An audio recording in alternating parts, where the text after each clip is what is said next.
So, I've been trying to ask myself a really important question lately. What makes a story good? See, I'm a firm believer, in gacha games in particular, that the story has to be, bare minimum, baseline, good. And by good, I mean retain attention, get me asking questions, and make me feel like my time is worth investing in. And looking at, online, seeing all the discourse, all the really good discussions happening, I think 2.5 for Wuthering Waves has hit that criteria. I'm not really good at this, but I'm going to give it my best shot. I'm going to attempt to review, at least see where I'm coming from, because I have opinions that obviously are going to differ from some people, but also I didn't feel that emotional connection, if that makes sense. Maybe it's because, for me, my brain, it's hard for me to identify and latch onto certain emotions more than others. For example, we'll get into it. Or better yet, we'll get into it right now. I'll show you exactly what I mean. And yes, there will be spoilers for 2.5. Okay, let's just get it out there. And if you like this video, like, comment, subscribe. It means the world, and I hope you enjoy. So let's just get into this. So the first thing I want to talk about is the emotions that the story tries to elicit through music. I love music. I've played instruments nearly all my life. From like the ages of 10, which is about 60 years ago. So, yeah, I'm pretty old. This probably elicited the wrong reactions from me, and it was purely emotion-based. I'll show you what I mean. Some peace. You mean? The chaotic melodies, the distorted hymns, the clamour of life's rhythm. I felt peaceful, and maybe that's what they're going for. That peaceful feeling, but I definitely felt that. It was very... It's hard to describe for me. I think... It wasn't... I don't think it was peaceful. I think it was more laid back as well. I think, okay, this is a really lore-heavy and emotionally taxing story. You can kind of tell from the last hour or so. And this was a nice refresher. But I feel like it wanted to get its hooks further into me and make me go, okay, now I'm even more emotionally invested. And quite honestly, it did the opposite for me. It took me out, it let me relax, and let me go, hey look, fish. That's cool. That being said, there is another moment that definitely got the right reaction from me this time. Now, yes, unfortunately, as you can see, it's right near the end, so that was a bit of a letdown for me. It was very, now I feel the sadness they were building up. But left it a little bit too late for me. And in case you're curious, let's just go play it now.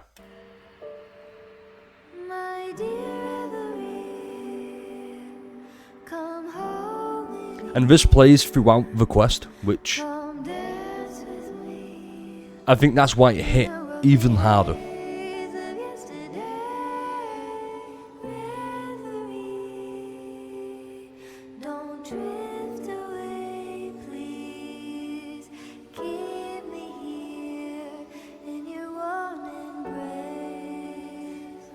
See, even now, even after playing this story, knowing what happens, not experiencing it the first time, I still feel that, Prolova's at peace. Or as at peace as she can be.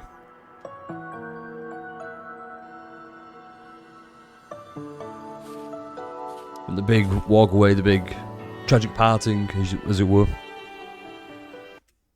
But yeah, that's where music was used so well. And they do this quite a lot.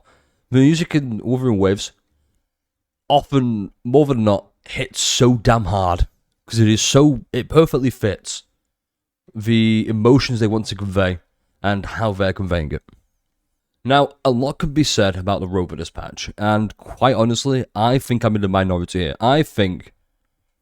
Okay, so first and foremost, there is no right, there is no wrong. There are two people who both think they're right. And I think the main reason a lot of people probably deviate from the rover is because we're finally getting a new perspective. We're finally seeing Prolova, or someone else's viewpoint for once. We see it from their side and the goals they're trying to achieve, and it helps as well. They're in the enemy faction, the Fraxidus, And it's really the first time we see, from that perspective, we get a meaning behind their personal motives. And it's hinted at very early. In fact, it's with this line right here. Not sure if that's absolute loyalty or sheer indifference to life. I believe this is where it kind of starts of, oh, Rover might be wrong here. He understands it from his viewpoint, and that is Thraxidus bad. He doesn't attempt to consider, maybe Fulova has gone through something tragic, something that he can't understand because he sees her as an enemy first and foremost. And this happens quite a lot throughout the story. This is only the first example of it happening, by the way. Let this rock a little bit. Indifference, you say? It's also a little bit slow, so... The closer you come to death, the sharper the weight of life cuts to expose what you truly desire. At the time, I didn't understand what this meant. The closer you come to death. And that's because she can, once again, spoilers, she can see, I guess, death.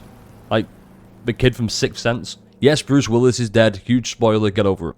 Okay, this scene here, I think, further implements the point I was trying to make. Rover can't see any of this. He can't see the reverberations that Fulova sees.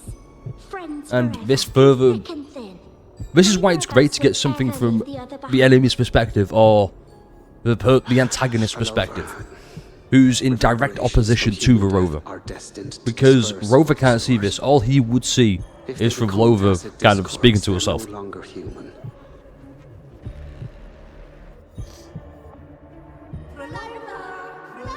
In fact, as you can see, more and more keep popping up. What I couldn't do back then, I can make happen now. And I love the little teasers they keep giving. Your bones will no longer be marrowless. Your blood will no longer be cold. It's quite clear that she's talking about dead people. Okay. And you can kind of discern that fact now of like, hey, I think these people are dead. And more importantly, if you've been paying close attention to the story, you know that humans leave reverberations that can still be seen, like as we can see here, and those can become tacit discords, and vice versa. What's interesting is it seems to only be Fulova who can see that, and I don't know why. And that air of mystery really hooks you in. It makes you go, is she special? Is something special happening with the people she's trying to bring back? And that's why the Order wants this beyond. Anyway, let's keep going. In fact, I'm pretty sure if I can skip may rise again as humans. There is no divide between us. Here it is. There is no divide between us. I think that's such a great line. So can everyone else. And this is because it's brought up again in the story, but in case you haven't, she is half human, half tacit discord. That's why, because it worked for her, she believes it can work for the people that she lost, and potentially more people who were lost. And once again, Rover can't see that because he's so, you're always wrong, you don't value human life. And yeah, we're going to be talking about that, don't worry. Also, I love the little action sequences, they were really cool. And then, I want to talk about this very briefly. The artwork Wuthering Waves use is honestly phenomenal. I mean, I like how they've incorporated this. It reminds me very much of Zelda Zone Zero, where before, with Wuthering Waves, it was just, here's one way of telling it, and it's the character models interacting. Obviously, not like Hoyoverse. They actually move and have facial expressions and do quite a lot. You also have the very basic kind. Actually, no, I think we'll touch on that more. No, we'll touch on that now. In fact, if we go a bit more forward into the story... this is going to be an awkward cut so I can find what I'm looking for. So, I found what I'm looking for. It's a series of images like these, where it's a nice change of pace. They don't need the black screen white text. Like, I'm not going to say it, but I think we all know who I'm referring to here. It's all very, here's one nice little exposition dump, and then another one. It's a nice change of pace. It's a nice, okay, let's just give them something to look at. And I feel like it gives a lot more of a detailed background. I think this, and I'm pretty sure the next one, yeah, there it is. And the next one, it feels a lot more impactful than just seeing character models kind of stand there and, yell a little bit. This really feels, because it's her talking about her past and what she experienced. And I think this just really drives that point home of, a picture speaks 1,000 words, okay? I don't know what more I can say with that, because the emotions here being conveyed, I think they're just chef's kiss. They are so good. So, when reviewing a story, one of the key points you have to ask yourself is, what is the key message, or like the big theme going throughout the story? And this is where I feel like a lot of arguments could be made. For me, the big thing is, the key theme for me is moving on and trying to find a way forward rather than clinging to the past. And others could argue, no, it's about, I don't know. There's just a lot. I'm pretty sure you can tell me down in the comments. There's so many different nuanced themes and also big themes. Like acceptance. It really feels like the 5 stages of grief. It feels like here's going through it, and how 2 opposing ideologies can really clash. I want to talk about this scene in particular. I think this one scene is going to really help emphasize the point I want to make, and it could also help you find the point you want to make. We'll see. So here you have Fulova, whose entire story part of this quest, the entire whole arc she's been through, the character development, the whole theme has just been, I want to save the people who are dear to me. On the other hand, you have Rover, who is, this is too dangerous. And I can't trust you, you're the enemy, you sided with the bad guys. Very, very clear cut. And once again, she's very also clear cut. It's just, I want to be selfish, I want to do what's best for me. I completely get that. Anyone else can agree. Like, if I had the opportunity to bring back, I don't know, a cat who passed away, or my cat who passed away, I would 100% be like, you know what? What's a little genocide? So, I think this symbolism here is very important. In fact, let's let this scene rock a little bit.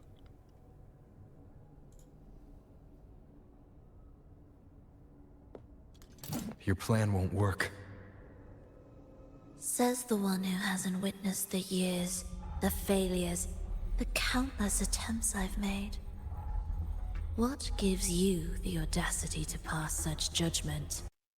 That right there is the mark, or better again, is the start of where a lot of frustration can be made with Rover. The whole quest, I was firmly behind Rover. I was behind both. I can see both of their viewpoints. I was a lot more, hold up, she has a good point there.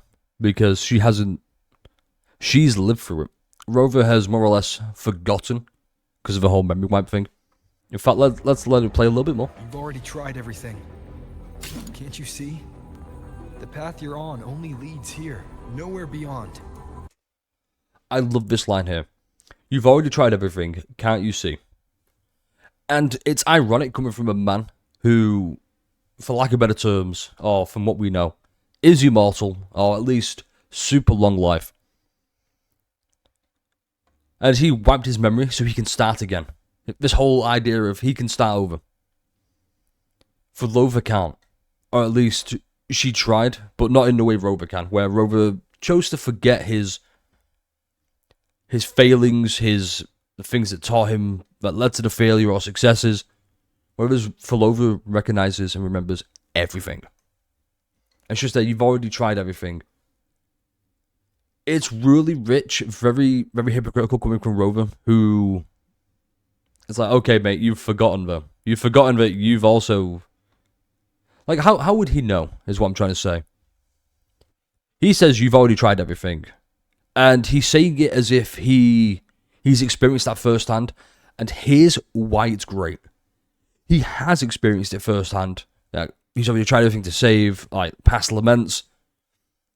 You know, Salam's Free's heading towards its destruction, blah, blah, blah. It's just how he can't remember. So he doesn't really have a leg to stand on if it's... How would he know?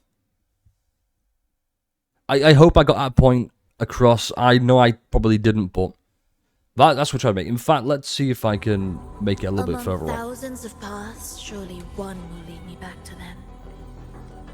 And even if I'm wrong, I fear not starting over. I've done it time and time. She's done it again and again without losing her memories, like a certain someone. And that's where I really love this. I really think the story shines best at this moment. What meaning is there in chasing something that's neither realistic nor attainable? Because this, as well, is the same thing. I think that's why he wiped his memories, because he knows the path he was going on before to try and save the world wasn't realistic or attainable. And if he wipes his memories, he can go in with a clean slate and think, okay, I know what not to do now. He doesn't know what to do.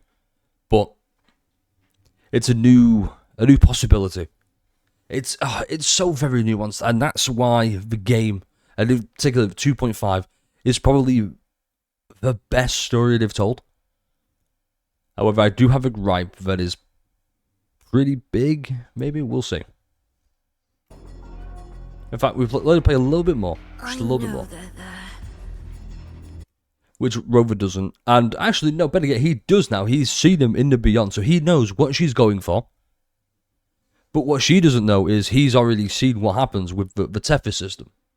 Bit of a lore dive real quick. If you don't know the Tethys system, long story short, it used past human consciousness and reverberations to play the lament to stop the lament. And the whole thing was, Shorekeeper needs to be the core. Rover doesn't like that, so he goes out of his way to save Shorekeeper. That's where a big comes from the community. Because if he can do that for Shorekeeper, why not for Rover? Better yet, he did it for Cartafia. He saved Cartafia from flood release from the Phenodians' influence. Why can't he do it with Rover? I think it's because she's the enemy, first and foremost. He says it numerous times throughout, and this whole playthrough is going up on YouTube. No commentary, no distractions. I think it's really important to have it out there. What was I saying again? Oh, right. He states numerous times he can't trust Rover. And what really sucks is she's shown time and time again that he can trust her. Except right near the end. But once again, it's the whole thing of, wow, Rover's really doing everything she can to show Rover that she can trust him. In fact, let me go find that scene I'm talking about. There's one in particular. Staying here will get neither. Here it is. Here's the scene I'm referencing in regards to Rover can't trust Rover. Rover wants to gain his trust. Let us play a little bit.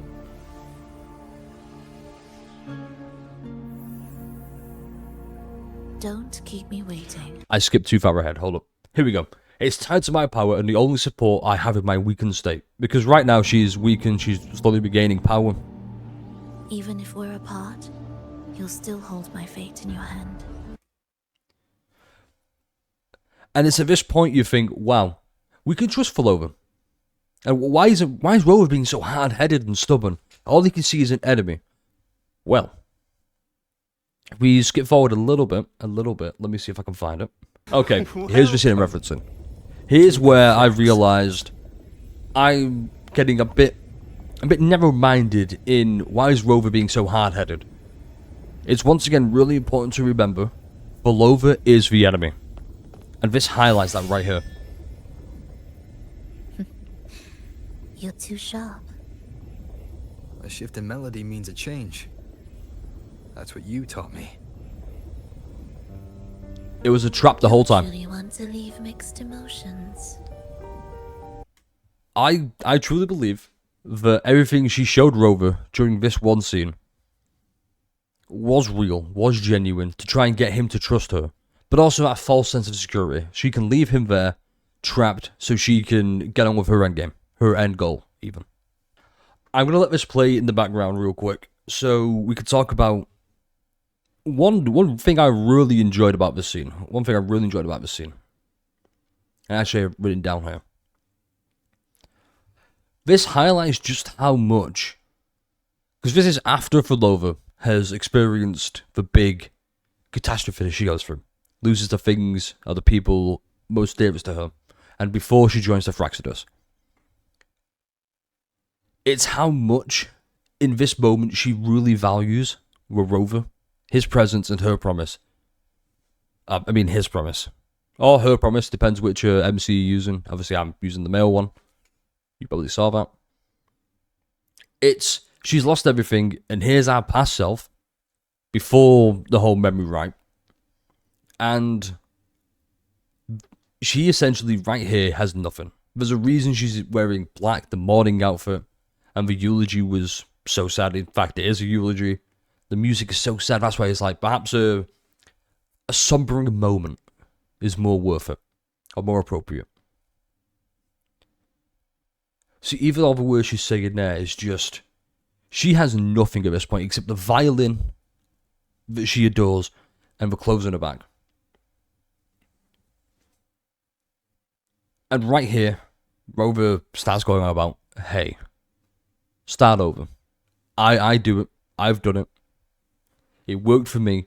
And that's where the flaw of the Rover comes in. That's why I really appreciate what the writers have done with this patch. Because so far, for all 2.4 and past that, Rover has been this unfallible, untouchable, unmovable god amongst men. Amongst the human race, even. He can do no wrong. And I'll admit, it needed this shake-up. It really needed this. We need to see Rover being flawed. And this is exactly what happens during this. In fact, let me find it. If this world can't be changed, then maybe it's time to take a different path. Even if it's nothing like before. That right there. Ugh. I feel like this is a really overlooked line. In fact, I think a lot of 2.5 is overlooked dialogue. Because you can dissect so many different meanings. But I think this whole conversation in the theatre is hands down the most important and crucial to understanding why Fulova turned out the way she is. Why she's lost hope. And she's got a newfound sense of hope. And we actually see her later on being manipulated. Also, yeah, I guess spoilers, but you already knew that. You're watching this, so if this world can't be changed, then maybe it's time to take a different path, even if it's nothing like before. Basically giving Fulova the hope that you can start over. In fact, once again, let's just keep playing. Just like how I chose to change myself. You changed yourself? What kind of change was that?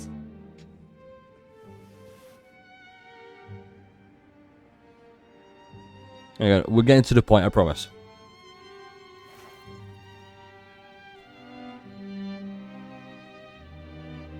Here it is. I started over. That sounds intriguing. And it really goes to show as well how the environment that you end up in can shape how it goes. Imagine if the Rover stayed with Fulova, instead of being manipulated, using the exact same words more or less by the Grand Architect and the Thraxidus. Imagine if she joined the Black Shores. It just goes to show that when you're in a situation as, well, I guess as complicated as Fulova, it really goes to show the environment can affect and determine how you end up. Another thing here, I don't think Rover recognizes or realizes it's easy for him to start over because he's him, okay? He's him eternal of the universe. When you think of pronouns, you think of he, because everyone else will never be him.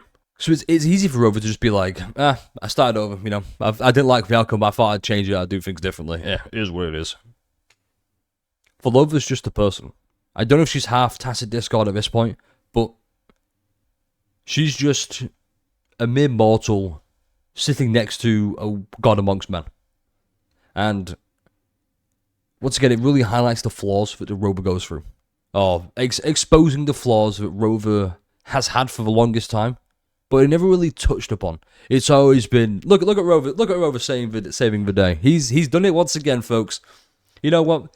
The Phenodians in danger of wiping out the populace of Raguna or whatever. Hey, we got Rover. You know, it's whatever. It's whatever. It's just nice to see the Rover for once be fallible and be able to go, hey, he done fucked up. It's so nice and refreshing, rather than just a constant, I'm a goody two-shoes, I saved the world, I'm off to go do it again. So I have half a mind to just let this scene play out. No me on the screen, just this scene. In fact, no, that's what I'm going to do. I'm going to let the entire scene play out, because I think this scene is really, really goddamn important. Then how can you claim my goal is unattainable?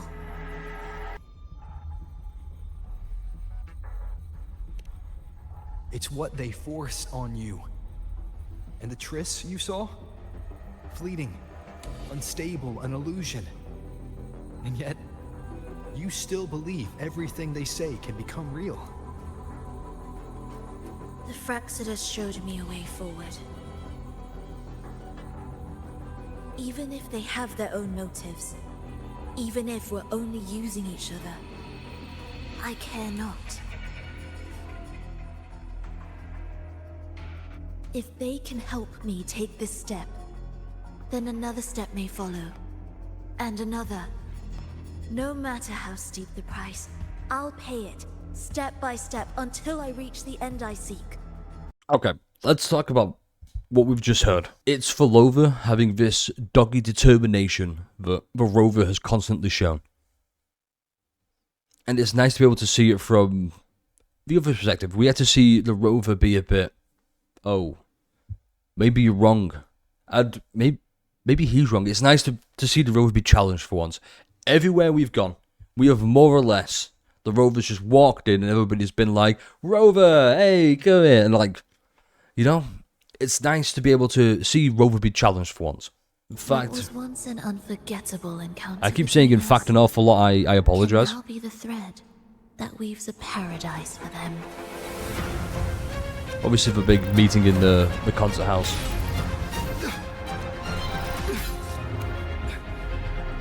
You've gone too far. This line here has caused so much discourse within the community, caused so many arguments and debates. And I'm just going to say, even after everything, I still believe the Rover was right. At the end of the day, Volova is the enemy. She is the bad guy. And Rover has shown constantly, time and time again, he's not fucking around. Okay, he's not fucking around. Case in point, Carter in 2.2. She was dead. She was gone. She was offed, you know. He did not care. He didn't play around. She was only saved due to Imperator's influence. Rover knows, at the end of the day, humanity comes first. That's always been his end goal. He wants to save all of humanity, not just a small section of a civilization that was wiped out, like Volova wants to. Alright, let's keep going. Also, the symbolism there of two opposing... Because he's saying, you've gone too far. But he could also be talking about himself. He'd be like, maybe I've gone too far. Maybe I need to reevaluate some things. And I hope he gets some introspection. He gets to reflect on his actions and what he's done so far and how he wants to go forward. You'll want to talk. I mean, she... How amusing. Amazing clapback, by the way. You, with your long life and its endless possibilities, still choosing to start over, even at the cost of all your memories. Once again, it's all accurate. How would he know about failures and hardships when he can't remember any of it? And it further drives home the point of the Rover isn't really in a position to talk from a more nuanced and single... Oh, that's wrong. From a general sense, the rover knows what he's doing. He can be like, okay, I need to save humanity. What he can't see, because he keeps wiping his memories, is how is that going to affect other people, or like smaller sections of humanity. And it's such a nice call out to be like, hey Rover, your ideology is fucked up. Maybe don't, reset your memories. I get it's probably crucially important. We've seen Camellia go a bit, And maybe that's why Fulova is also, because she's also really, really old. Because of the whole half tacit discard, half human thing. I don't really know. Maybe someone can enlighten me. In fact, let's just keep going. The irreplaceable bonds, the emotions that make us human, are the brightest lights and most precious treasures in our fragile existence. And that's what's so important. And I just keep reiterating this point. Rover is basically a god. Maybe he is God. Who knows? He is the MC after all. Like, we all know how it plays out in animes. How would he know about the irreplaceable bonds or emotions that make us human when he keeps forgetting them? Sure, he can forge new ones, but what if he has to wipe his memory again? He makes another promise, and that just goes, because he's forgot about him. And we get another Fulova situation. Well, what would it happen if Carlotta needs him and he's wiped his memory? Would he then view Carlotta as the enemy and say, you've gone too far, when she does what she does? It's so, the story's so good, but I feel like I've glazed enough. There's one thing that really, really bugs me. What madness. What cruelty. Driven by the same madness. Actually, let me just fast forward a little bit. This scene here, I love this scene. I really do. Because it just emphasizes, hey, the rover first and foremost will save humanity. Because he's running, you think, wow, he's going for Fulova. No. Then he checks for Fulova. And I think, I'm just gonna, I don't want to talk too much longer about this. But yeah, she's not dead. I mean, she is, physically she's dead. She can bring her body back forward. She's a reverberation. We all know how tacit discards work, because she's half tacit now. So her half human side is dead, okay?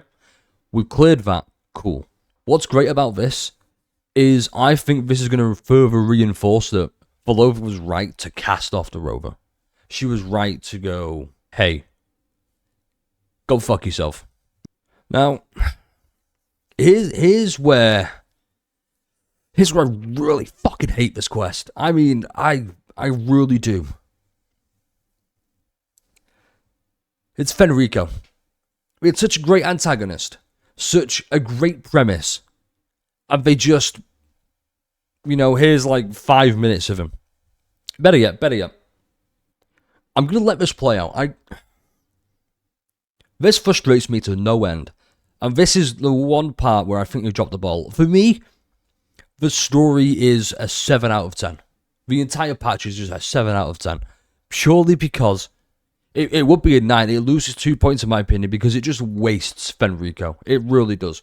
He's such a great character that needed to be expounded upon more. It's like, we can tell he's being manipulated by the Phenodian, okay? But it's just, why? What purpose does that serve? And we find out, oh, he's the harbinger of the dark tide. Because it gets referenced early on. I'm not going to go through all of this. You can watch it yourself. Maybe you've seen it. But it basically, hang on. Oh, fuck, what was the point I'm making again? Okay, so this scene here is where my frustrations with Fenrico really started. And I say with Fenrico, with his wasted potential, okay? So about only by defeating the Harbinger, descend to depths of darkness, and bringing back all trapped souls, can the dark tide be resisted. Okay? We find out that's why he's after it. He wants to use the Beyond to, keep safe the people of Raguna. That's a whole other subplot you don't need. This here, could he really have come up with this solution entirely on his own? We see it in an earlier scene. He gets confused. He's leaving a recording on, but he doesn't know why. And that leads to the intrigue. This here, This is basically kind of like Frolova's thing. She built a sanctuary to keep the reverberations of the people she's lost safe. Here it is. Because it's his handwriting, and the viewpoints contradict each other, because he is being manipulated by the Fenodian. Here's the thing. We know from playing all of Renacita, Imperator and the Fenodian are more or less basically entwined. You can't have one without the other, and then things happen. I don't want to get into the plot of other patches. But yeah, now it's kind of like that. And he's still being manipulated by the Fenodian. The claws in the Fenodian are so deep in Fenrico. And I want to see more of that. I want to see more of like Fenrico before, or like slowly succumb to it. And instead they just... They do this. They do this with Fenrico. And this is what really, really grinds my gears. Yes, I made a Family Guy joke, get over it. Here to stem the dark tides. He's had about 7 minutes of screen time, if that. I can sense it clearly. And Fluctuations. his entire sacrifice, his entire character arc in this whole story of the waste of potential is, hey, go to Septimon. I cannot Go to the area reach you've that just far. been in. I must rely on you. Like, I get why he's going to be holding back the dark tide. You know, he was a harbinger, the Fenodian wants to use him, it's safer this way. Only then can those But who are bad. Rover brought all of it is, I'm going to save people. Well, fucking save Fenrico. You know? Or maybe we'll have, like, an Imperator, Catafia, Fleur-de-Lis, I forgot what the Fenodian's called, Leviathan, that was it. Get that kind of thing, like, we have 2 Fenricos, or something. There was just so much wasted here, and he could have done really well. And I do hope we see Fenrico back, but I highly doubt it. And that's the end. This is basically the biggest waste I've seen in Wuthering Waves so far. And yes, I am both including Scar and Kalchara. It's just... They should have done a lot more with Fenrico, and I'm pissed they didn't. I really am. I was so tilted by this, because religious subplots, and just plots in general, are like, they're so easy to not fumble. They are the most hardest to fumble story points possible. Okay? They are so hard to fumble, and yet somehow, in a patch as magnificent as this, they fumbled an easy W, and it grinds me to this day. But yeah, that being said, hopefully this review was good enough. I don't know if it will be. I might try and do more in the future. If you agree, disagree, let me know. If you want to see more, I'm down to do this. The great thing about Wuthering Waves 2.5 is no matter what viewpoint you have, it can't possibly be wrong. There are so many nuanced factors at play. There's so many considerations to take into account that I really look forward to talking about with people.